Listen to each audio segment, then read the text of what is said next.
Olá pessoal, tudo bem com vocês? Aqui quem fala é a professora Yaissa Ribeiro. Nós estamos iniciando mais uma aula e hoje nós vamos falar sobre as doenças transmissíveis, certo? Olha só essa imagem, gente. Nós vemos aqui no canto uma chamada célula de defesa. Essa célula ela está no nosso corpo. O que é que essa célula de defesa faz? Essa célula de defesa ela é responsável por produzir os anticorpos. Ai, professora, mas o que são esses anticorpos, gente? Esses anticorpos, eles são mecanismos de defesas que o nosso corpo produz. Ou seja, eles fazem com que eu fique mais sadia do que doente. Vamos supor, nós sabemos que o nosso corpo todos os dias ele está exposto a diversas bactérias, a diversos micro-organismos que existem no ar, no ambiente. Então, o que acontece? Existem doenças transmissíveis através de bactérias. Então, o que é que esses anticorpos vai fazer? Vamos supor que o meu corpo contraiu uma dessas bactérias. Uma dessas bactérias entrou no meu corpo. Então, o que é que esse anticorpos vai fazer? Ele vai se ligar a essa bactéria para poder impedir que ela se multiplique e que assim venham causar essa doença. Então, esses anticorpos, eles servem para combater essas doenças transmissíveis. Existem pessoas que produzem anticorpos de menos, ou seja, essas pessoas elas vivem mais doentes por não apresentar uma defesa muito forte. E existem as pessoas que produzem mais anticorpos. Essas pessoas elas são mais fortes diante de diversas enfermidades.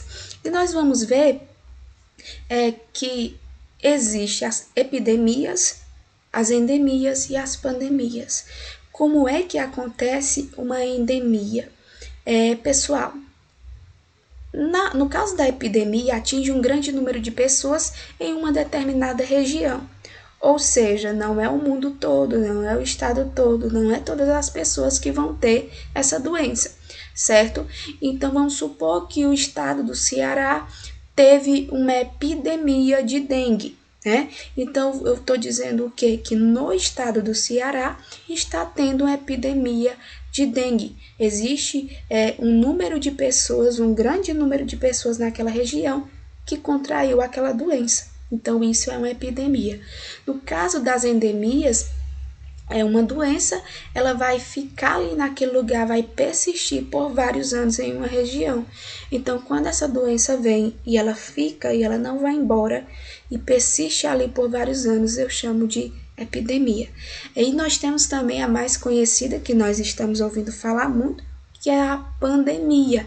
E essa pandemia ela acontece quando a doença se espalha por muitos lugares do planeta, que é o caso do coronavírus, né? Que nós sabemos que o coronavírus ele não existe só no estado do Ceará, ele não existe só no Brasil, ele está por todo o planeta, tanto fora do Brasil como no Brasil, né, em todos os lugares, está tendo essa pandemia de coronavírus. Então, isso que é uma pandemia, certo? Então, nós vamos ver, gente, que as vacinas, ela é a forma de prevenção melhor que existe. Por quê? Porque ela vai estimular a produção de anticorpos, que são aqueles anticorpos que eu falei para vocês que são produzidos, né, pelo nosso corpo. As células de defesas vão produzir esses anticorpos e o nosso corpo ele fica com uma alta imunidade. Então, as vacinas elas fazem isso, ela estimula a produção desses anticorpos. E existem vacinas contra vírus, bactérias e parasitas. Então, por isso que é importante nós estarmos nos vacinando, verificando se o nosso cartão de vacinação está indicando que nós precisamos ir ao posto de saúde para tomar alguma dose de alguma vacina, para que nós venhamos estar protegidos contra essa doença, certo? Então, nós vamos ver, gente, que há uma diferença muito grande entre a bactéria e entre o vírus. Nós vamos ver aí a estrutura de uma bactéria. Primeiro, a bactéria é um micro-organismo, eu não posso ver a olho nu, eu só posso ver através de um microscópio, porque ela é muito pequena, é unicelular é só uma célula. Nós sabemos que a célula se divide em membrana plasmática, núcleo e citoplasma. No caso da bactéria, o material genético está todo disperso no núcleo, ou seja, ela não tem núcleo organizado.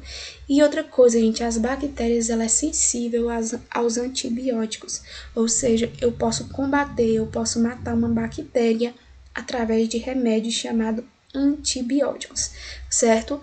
E nós temos também os vírus. Olha só a estrutura do vírus. O vírus ele também é um micro-organismo, não posso ver a olho nu. Nós vamos ver que o vírus ele tem uma cobertura de proteínas, né? Que nós vamos ver aí que existem aí esses pontinhos, né? Na estrutura do vírus que vai envolver o material genético. O que é o material genético, pessoal? É aquele que carrega as características, né? Então, esses vírus, eles não são sensíveis aos antibióticos. Então, nós vamos ver o que? Que esses antibióticos, eles são eficazes nas bactérias, certo? Mas eles não possuem efeito contra esses vírus. Nós sabemos que para os vírus existem os antivirais, porque os vírus eles são mais fortes, eles são mais difíceis de ser combatidos. E nós vamos ver que existem várias doenças causadas por esses vírus. No caso, os vírus eles são parasitas. O que é isso? Eles precisam de um corpo, eles precisam de um corpo para poder se reproduzir, né? Ele precisa de um local para poder se reproduzir. Nós temos aí as bactérias, os protozoários, as algas, as plantas e os animais. Então, essa lista que nós vimos, os vírus eles usam as bactérias, os protozoários, as algas, as plantas, os animais para poder se reproduzir, certo? Então, nós temos várias doenças que são causadas por vírus.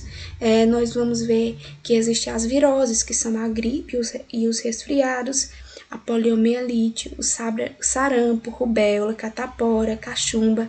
Nós temos a dengue, a febre amarela, a chikungunya, a zika e a raiva, todas são causadas por vírus. Então nós vamos ver que os vírus, como eu falei para vocês, eles são parasitas. Eles precisam de algo para se reproduzir, estar se reproduzindo sobre algo. Então nesse caso ele usa as bactérias, os protozoários, as algas, as plantas e os animais, certo? Então, pessoal, bons estudos e até a próxima.